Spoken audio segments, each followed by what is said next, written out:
Well, I got all of my master cylinders rebuilt with the kits, and then I'm trying to figure out a way that I can bench bleed them. And my experience primarily has been with conventional master cylinders, to where the piston assembly is below and then the reservoirs are integrally cast into or snapped right in to the top of the piston assembly. And on one of those, it's very simple. You take a length of brake line or a threaded adapter to a hose nipple, and you just bend a piece of pipe or a piece of hose around and back into the top and submerge it into the reservoir. You just made yourself an endless loop, so it can't suck air. You cycle or stroke the master cylinder, it pushes fluid out, pumps it right back into its own reservoir, and you wait for the bubbles to settle and just keep doing that, and it will eventually work all the air out. For whatever reason, my brain kind of blocked that out, and because these have remote reservoirs, that was stuck in my head.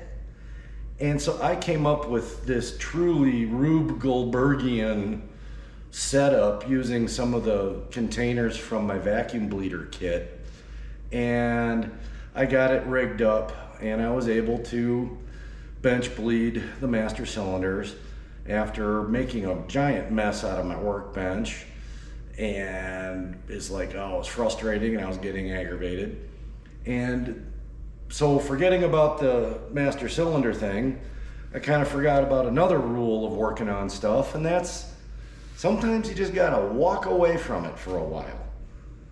Clear your head, just walk away. So I did. And then this morning, for whatever reason in the world, it dawned on me that back when I was assembling the car, these master cylinders come with reservoirs that clip right onto the top of the cylinders, just like a conventional General Motors or Ford master cylinder. And the light bulb went off, and then it's like, man, are you just a dunce? So we're gonna go forward now and bench bleed the cylinders, and I'll show you the new contraption I came up with to bench bleed these things. So out of the box, when you get these Wilwood master cylinders, they have a reservoir supplied with them that fits down on top of that same inlet port and gives you a self-contained reservoir system. Or they also supply a bracket where you could mount this to a firewall and then snap the reservoir down on top of it, and then with a hose that goes to the fill cap. I had forgotten that I had saved these, so I went around digging, found it, got a piece of brake line, bent it up into a loop, pushed a piece of clear tubing over the end so I could see bubbles if they were coming through, and then this clear tube extends down, way down into the bottom of the reservoir. So now I'm just going to fill this up with fluid, stroke the piston back and forth several times until I work all the air out of the cylinder, and then these things are bench bled. KISS principle. Keep it simple, stupid. Well, I'm going to take fluid from my clean and freshly opened container, and I'm going to fill this reservoir up about halfway, and just above the Wilwood name. And then I've got a nut driver that fits the piston. And then I'm just going to slowly push to the bottom of its travel, retract, push, and I'm getting a slight stream of bubbles out of it. Retract, push, retract. And I'm going to continue to do this for as long as it takes bubbles to not be appearing at the output here. And that's why I put that piece of clear tubing on it, because I can see the bubbles racing by. So we'll be back when this one's done. Well, I must have cycled this through a couple of dozen times. I have no evidence of air coming out. So now comes the tricky part, and we need to drain the fluid out of here and back into my container, and then pull this reservoir off, and pull the fitting loose, and try not to lose the fluid that's captured in the cylinder.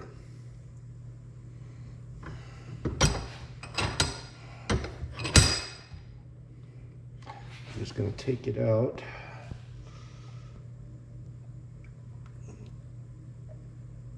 Carefully dump that. Now there's still fluid down here in this well that I want to try and save. So loosen that clamp. And there's fluid still in this pipe. So we're not going to introduce a lot of air.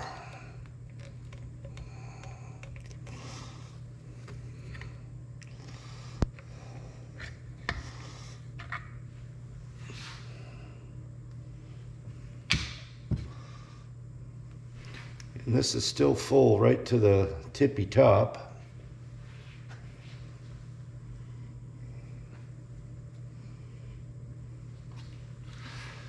So then I will put my fill pipe on.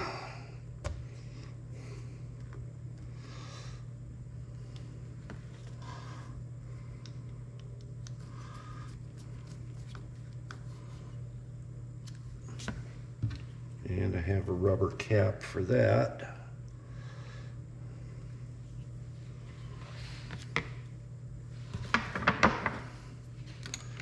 I don't have a rubber plug for this flare fitting,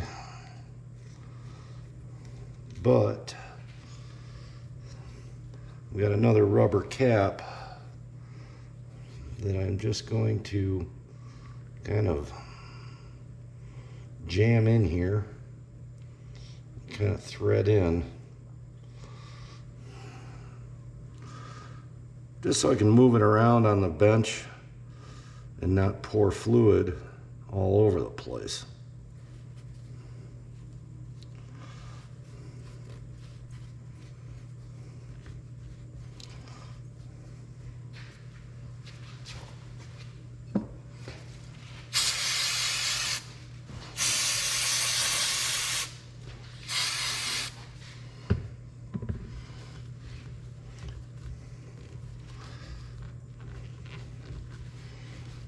And this one is done, and we'll go get another one.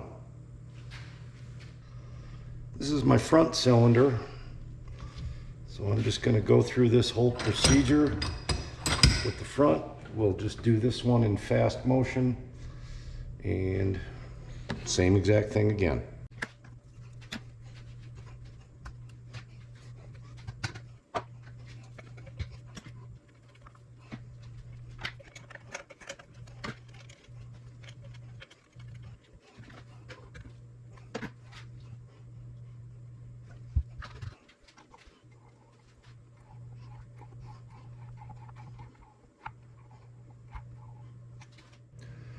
This one's a little different. This is my clutch cylinder, and the output fitting is an AN type that goes to a braided hose down to the slave. And I do not have an adapter to fit on this, so I've pushed a piece of vinyl tubing onto that fitting, and hopefully it'll seal well enough or it won't blow off. But again, same procedure. I'm going to pull the fill cap, install the reservoir,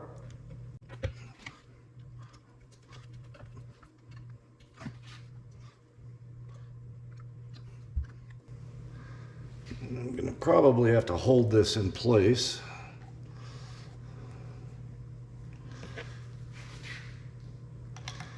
And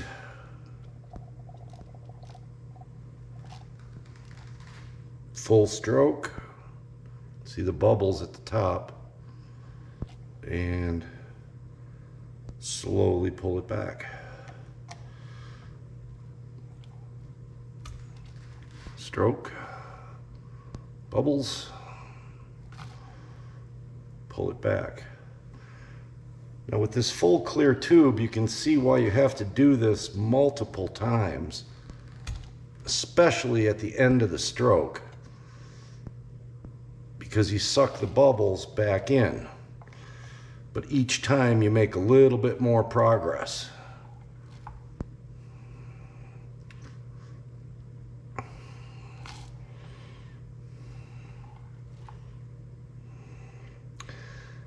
And you don't want to do it quickly, because then you break the bubbles down into smaller and smaller bubbles, and they become harder and harder to get loose and get out.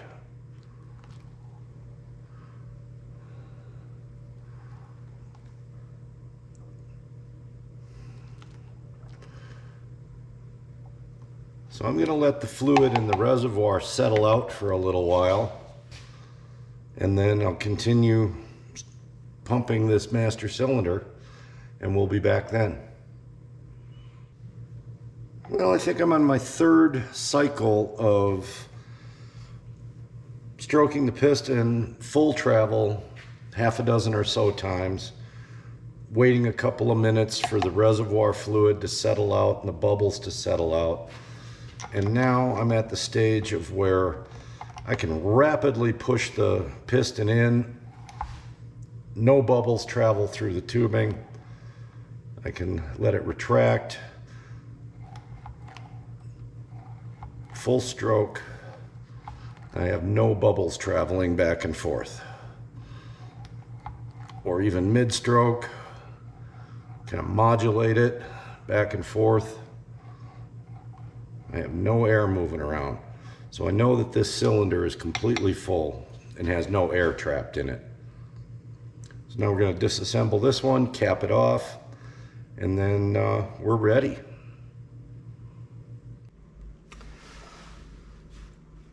This is kind of where the unknowns, as I like to call it, come into play. I have 3 reconditioned master cylinders. I have filled them, bled them, taken them apart, cleaned, inspected, put new parts in, filled, bled, and they function, at least in a bench bleeding sense. I pulled the dust caps back, and I have no evidence of any fluid that has leaked out beyond the piston seal into the dust boot area on any of them. There's no evidence of leakage.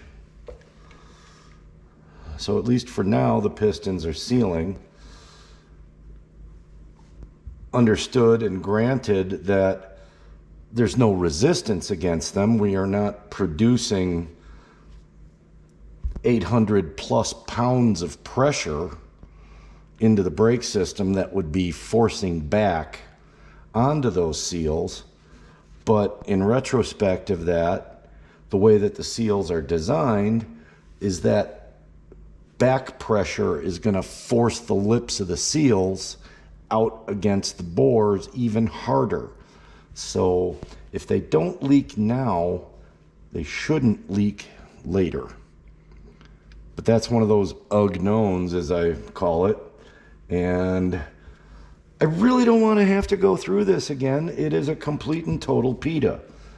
but you can't really find out until you get them installed into the car, bleed the brake system, and test it.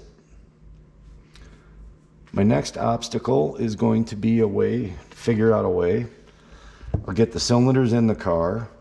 I'll get the reservoir system bolted back into the car, and then getting these hoses routed.